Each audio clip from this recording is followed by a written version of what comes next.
Hello, my name is Lisa Elvin Steltori, and this is my channel, Have Roots Will Travel. I'm a genealogist and a passionate traveler. Most of my travels have included, obviously, travel by land, by air, not by sea yet, by train. But most of the time when I'm doing genealogy, I'm traveling through time, and we're trying to get a handle on the area that the person came from and the time period, all of that. In this special series, I'm focusing on Leafy Joel, the king's daughters, and we're going to get to know each and every one of them. I believe this is number 21 in the videos that I've produced, and today we're going to be exploring a lady named Catheirne de Baillon. But before we proceed, let me remind you to subscribe to my channel if this is something you'd like, and also click the notification button to get alerted every time I post new content. So with that being said, let's review a little tiny bit about Leafy Joel. Leafy Joel was a program that began in 1663. I urge you to go and look at the video I produced called Leafy Joel, the program 2.0. It is found in the videos section where you will see all of the different uploads that I have, and it'll give you a good background in terms of the program, how it worked, how the girls were recruited, what they brought with them, their dowries. All of that is included in that video. So without further ado, let us go to Catheirne de Baillon. She's a particularly interesting one. First of all, she's not one of my Fille Joel personally. She's actually my best friend's 9 times great-grandmother, Catheirne de Baillon. And I stumbled upon this when I was looking at her tree and looking at different scenarios, trying to figure out, I'd like to have this kind of a person. And here she came, and it happened to be my friend's great-grandmother. Catheirne de Baillon is remarkable because she is one of the, she comes from the lesser nobility. She's not a princess or anything like that, but she does come from noble ancestry. So let's review who she is. She was born in 1645 in an area called Moffat de Lomerie, and her father was Alphonse de Baillon, sœur de Valence et de Mescoterie, sœur, really is sœur. Mother is Louise de Malle, and you can see that Moffat Lomerie is found in the north-central part of France. The name of this village comes from its first seigneur, Henri the First of Moffat. So that's exactly why it was named that way. King Robert II built a castle here in 996 in the hills of Moffat. And Moffat-Lomerie was the stronghold of the Moffat family from the start of the 11th century. Henri I built the ramparts that protected it. The Comté de Moffat was related to the Duchy of Brittany following the marriage of Yolande de Roux, Moffat, with Arthur of Brittany in 1294. It was returned to France, the crown of France, when Brittany became part of France under Francis I. The castle, unfortunately, was destroyed by the English during the 100 Years' War. Here you can see the church where she was baptized, the Église Moffat, and this is just the cobblestone streets that I just think are just amazing. Another bucket list.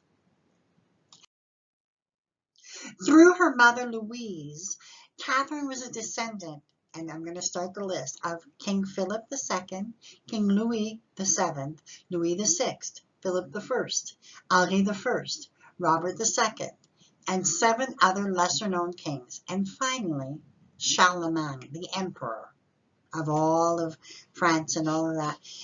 She is known as she's known as a gateway ancestor.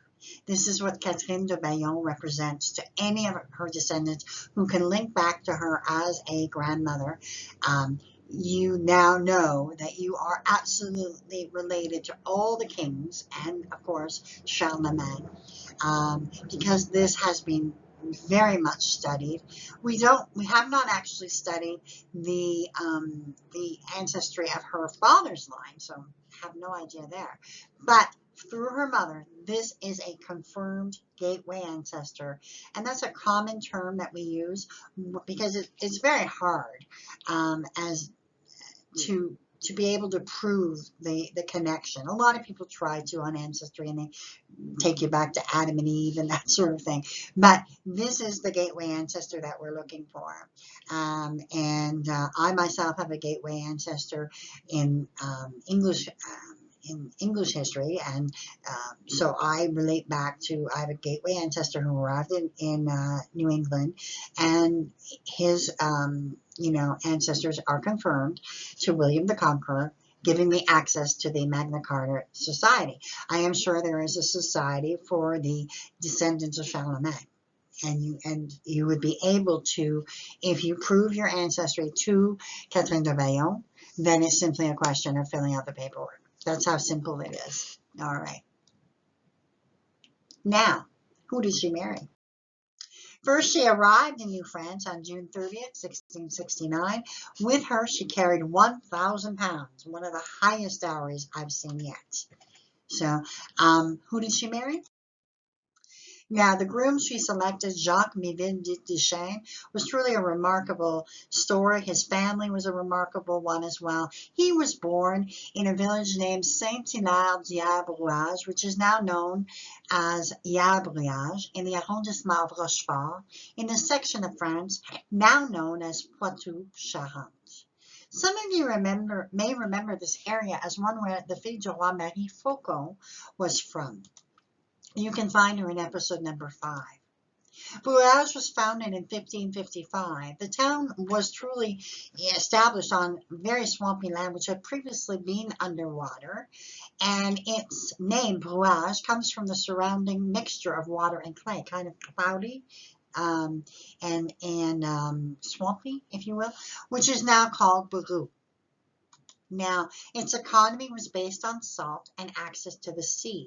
The salt that it was known for producing was black in color, which was then often sold to the royal family.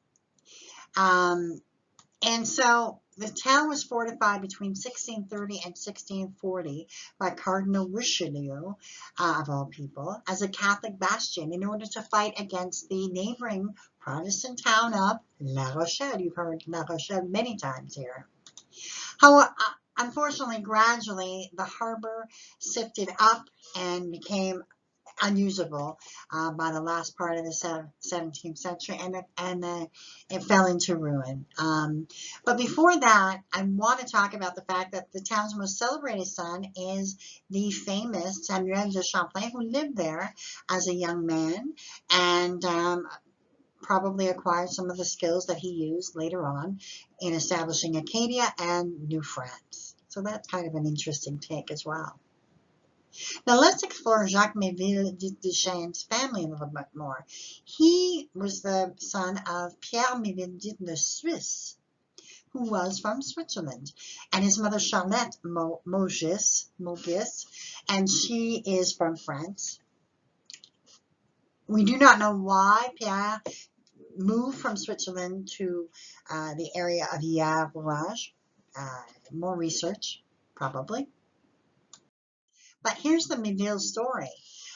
Jacques arrived with his family, which included his father, his mother, and his older brother Francois, and 4 sisters. So there's a big family coming across in 1649. Jacques was 10 at the time. His father, Pierre, and older brothers, Francois, received concessions of land in the Seigneurie of Lauzon by Jean de Lauzon himself, intendant of the Company of the 100 Associates. Lauzon would also become a future governor of New France. So it was quite something. So they were kind of making deals. And Lauzon was also called Point de Levis as well.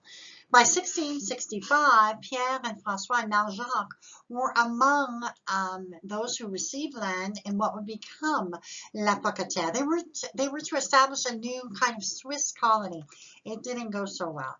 So Pierre and Francois returned to Lauzon, and this is where Pierre ended his life. In the a couple of years later, I think.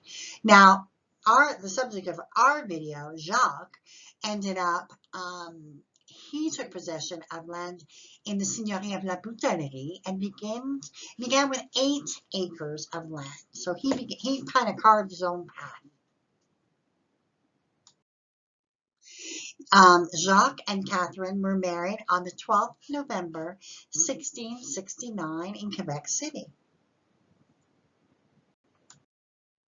So Jacques and Catheirne settled at Miville.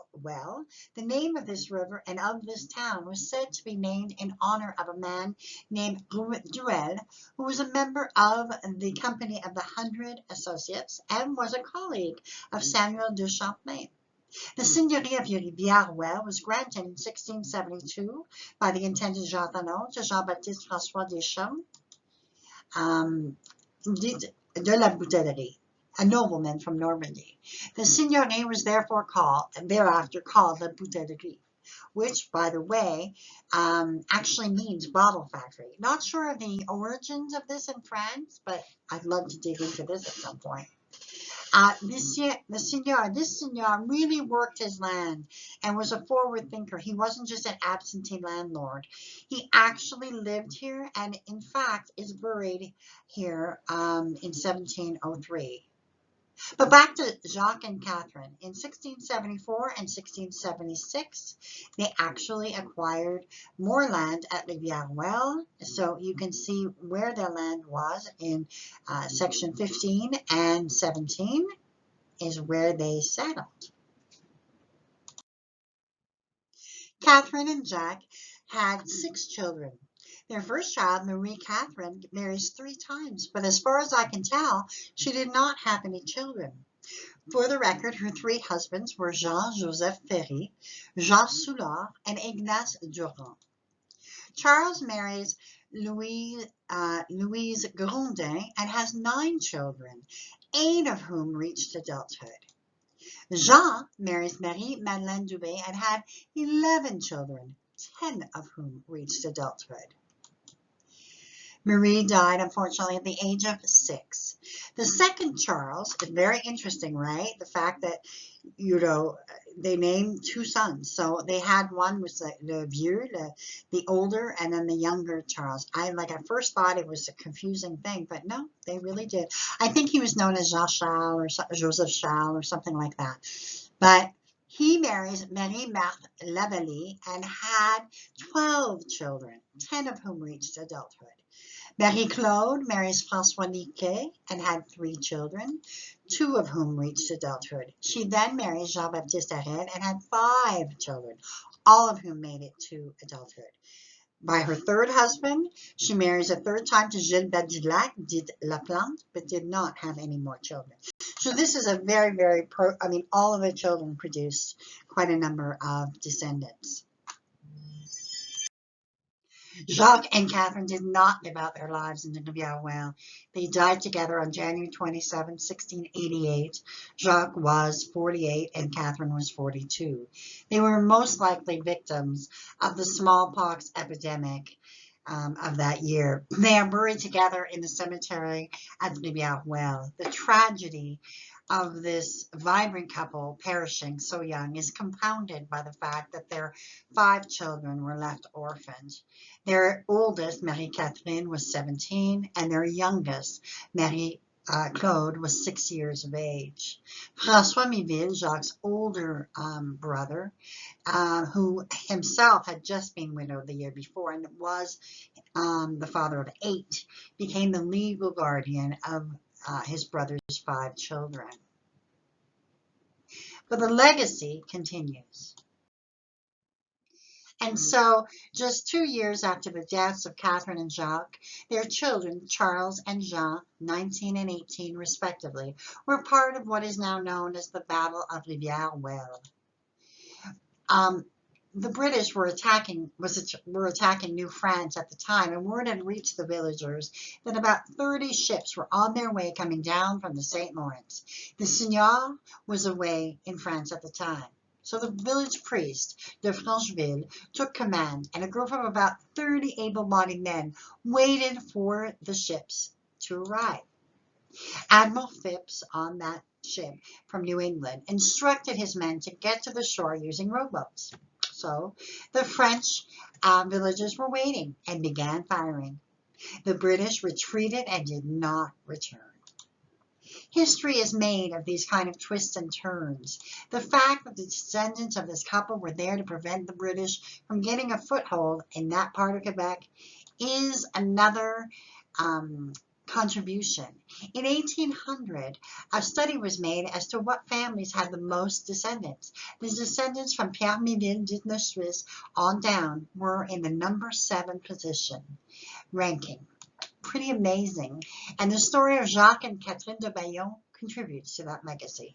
They may not have been long for this world, but what they did, they gave us a huge gift of fighters and risk takers. And with that, we complete another Fille Joel biography, number 21. And with that, I bid you adieu, and we will see you for video number 22. Until then, au revoir.